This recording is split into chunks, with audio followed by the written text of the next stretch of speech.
pulled it closer, right? They went on a large run in the second quarter, which was good to see them fight back. But this has been an ugly game. This has been a game in which they are getting out hustled in very many ways. A lot of the just second chance opportunities that the Heat are getting, some of the just harebrained turnovers that we're seeing from the Bulls. It's just a lot of the Bulls ugly trends are rearing their head in this game. Let me not say rearing their heads. They're showing the fuck up in this game. But with that being said, it's nice to see the Bulls going to run to take that lead down some heading into the half. If the Bulls can come back out playing like they did in that second quarter, we can see this lead come down a lot. Zach Levine really came on in the second quarter. He's 4 for 10 overall so far in this game. 0 for 5 from 3-point. You would hope that comes around. If that could change a lot of things. Vooch 4 from 8 so far in this game, getting really out rebounded. The Bulls are being out rebounded. Let me check the numbers because it feels like they got to being out rebounded badly, but no. Surprisingly enough, the rebound battle is so far even, 22 and 22 on the rebound side. That's wild. 8 turnovers from the Bulls, 6 turnovers for the Heat.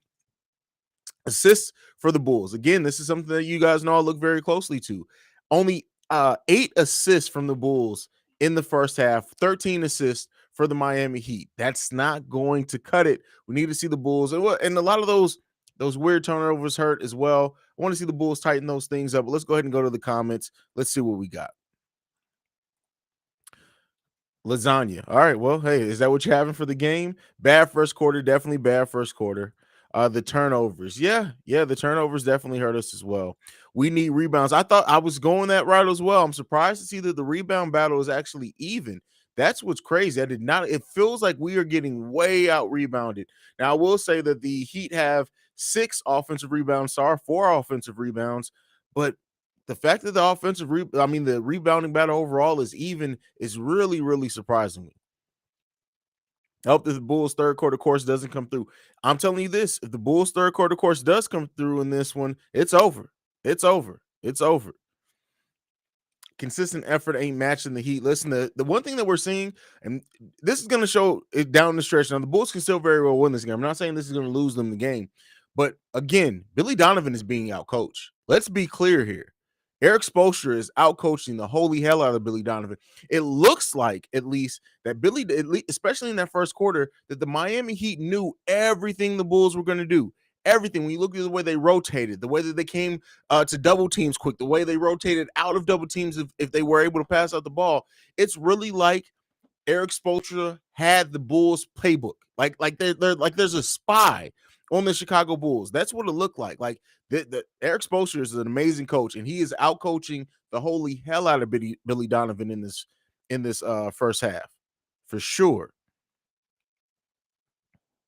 We need to limit our turnovers all the time. Well, that's every game, no matter what's going on. You always want to limit turnovers. The turnovers aren't as bad as what they feel like. Like this is really a game in which it feels like the Bulls are getting completely out rebounded, and it feels like they've had like 12 turnovers. It really hasn't been that bad, but it definitely needs to get better. And I think it's a combination of everything. I think it's a combination of us being, outworked, right? I think it's a combination of the turnovers, and it's a combination of us not shooting very well so far either. The Bulls 46% and only 7% from 3. The Bulls only shot 1 for 13 in that first half. That is not going to cut it. That is one of the lowest. It got to be one of the lowest 3-point percentages of a half in the NBA this season.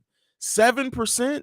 That's wild. And the Bulls have to shoot the ball better than that as well. Combination of all those things is what's really hurting the Bulls right now. Is it fair to lose confidence in this team? We just get beat off the rip with other great teams. AK still has work to do. I mean, no, don't lose confidence. This team is what it is. Like, this team is still a very good team. We're still missing 3 key defenders when you really look at it. And Io, Lonzo, and Pat Will, but that does not excuse the lack of effort, right? That's the one thing that I always preach is the lack of effort on defense, and that's what's hurting us. This trend of coming out not ready to play is going to cost them in the playoffs. Absolutely, digital. Listen, that's what I've been, and Bulls fans don't like it when I say that, but that is absolutely true.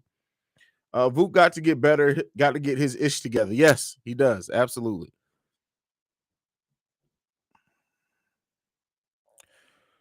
JJ Ortiz, bro, I miss Zoe and AC so much. Like, I'm games when you play shitty teams, but you notice it. But when you play good teams, is when you realize how big of a contribution they have. It's not just that, but yes, you do realize how big of a contribution, especially that they have in communicating to their teammates out there when they're on defense. But like I said before, and I'm not one of those people who blame everything on Billy Donovan, but we are absolutely being outcoached today. Absolutely being outcoached. Nick Tolliver in the building. What's going on, brother? I don't want a typical Bulls third and fourth of DeMar. I want a third of ball movement and Zach and Vooch shots and fourth of DeMar. Let's get those two going, man. Well, listen, from your mouth to God's ears, we'll see how that goes, but it is what it is. The Bulls are very much playing like bullshit right now. Again, second quarter aside, they really did come on, but again, it's just, yeah.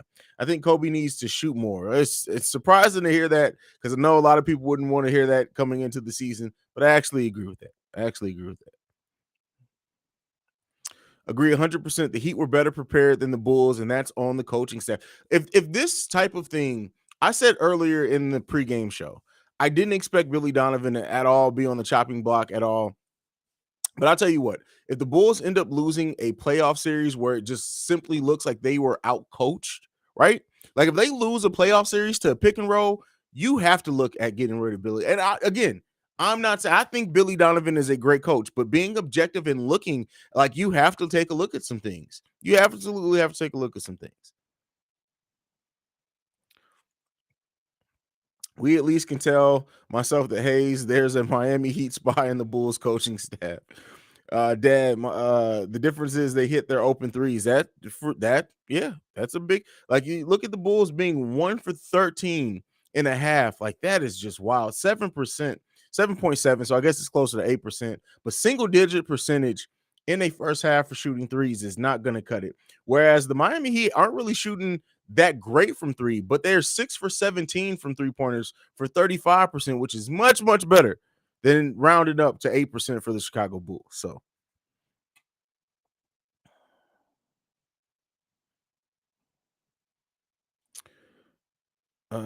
Jake says, honestly, we're just missing shots. Less the turnovers are bad, but they're hitting more threes than us. That's a good point. Good point. D Dub in the building says, Haize, I'm a little worried about Billy getting out coached. Billy cannot figure out Miami's zone D and doubling DeMar, and he couldn't figure out the Memphis screen game. I mean, you're not the only one. I kind of just went on a little rant about that myself. It's wild to see Billy Donovan being out coached like this. It's yeah. I mean, I really hope that he pulls it together, but it is what it is. Julia Jew says, hey, he's finishing Billy D. We know you don't like Billy D, Julia, but hey, I knew you somebody was gonna come in here ready to fire on Billy D. It's also no calls were called. Listen, I get it, and I agree, right? I'm not saying that you're wrong. Uh, but I'm saying that this has been the trend for us all season. So at some point, we just got to adjust. Like we've been officiated weirdly all season. So this just is what it is. Is it right? No. Is it right? No. But at some point, you just got to deal with the realities of what they are. Since the season started, I feel like our offense is pick and roll and ISO. No, it's not. It's not just that. It's really not just that. And I'm not even saying that to defend our coaching staff. Our coaching staff's main issues, as far as with adjustments, are more so on the defensive end, I feel. But our offense isn't just pick and roll and ISOs, especially when players get going. It's a lot more than that. But when we don't get ball movement, it definitely defaults back to that, and that is an issue.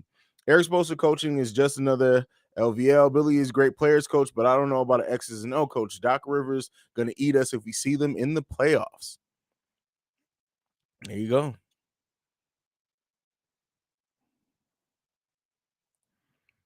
JDH says, I hate to keep saying it, but the ball will keep sticking and our defense will suffer until zone AC return. It's just a fact. We no, that's not just a fact, JDH, because we've seen great ball movement from this team, even with those two players being out. And ball movement isn't dictated by two players who don't run the offense. Like, let's be clear. Lonzo Ball does not run the offense on this team. He does at times, but he's more of the transition player. So no, our ball movement is not dictated by Lonzo Ball and Alex Caruso. It just isn't. That's just not reality.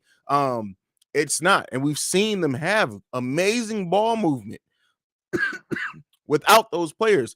Ball movement is an indication of the offensive structure. of the offensive game plan, of the players executing that game plan. So no, it's not just about Zoe and AC. It's not, especially when we don't use Zoe as a traditional point guard, which there are not a lot of players that are used as traditional point guards. We have to play with a lot more energy, like in the second half. We do have to play with more energy, that's for sure.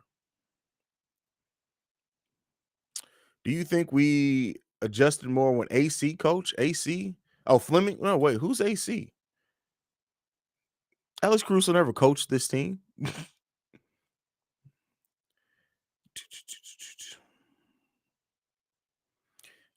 AC and Zoe combined for 9 assists per game, though. But yes, that is still an indication of the ball movement being ran by the team, right? That's not just them. They're not out there like again, like I said, they are not out there running the offense. I'm not saying that they won't help. I'm not saying that at all. But it's not dictated by those two players.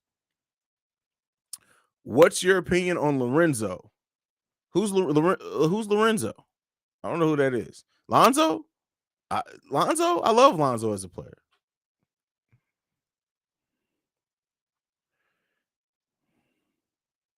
Joe the Blacksmith, I haven't seen you in a while, bro. They need to let Io be more aggressive with the ball in his hands and make plays happen. Assistant coach. With Fleming in there. It did seem like we were quicker to make defensive adjustments for sure. That is one of the things that I said in my little video about Fleming after his run was over there. I definitely think that our adjustments were made a little bit quicker. So yeah, I'm not, and again, I'm not one of those people who are going to say Alex Fleming is a better coach because of it. No, I'm not saying that at all. Or Chris Fleming, I'm sorry. Alex got stuck in my head, but I will say that yes, he did make adjustments faster for sure.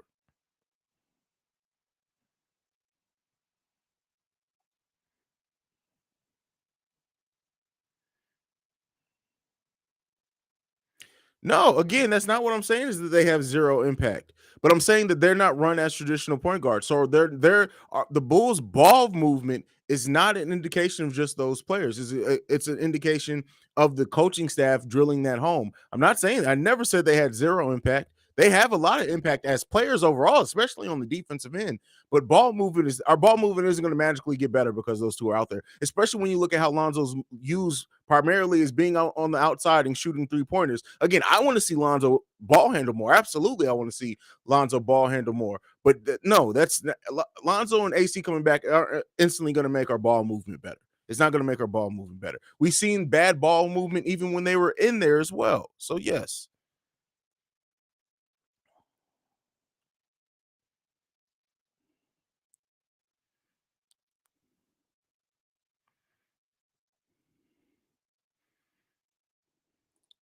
I feel like we haven't seen Zach pop off in a while.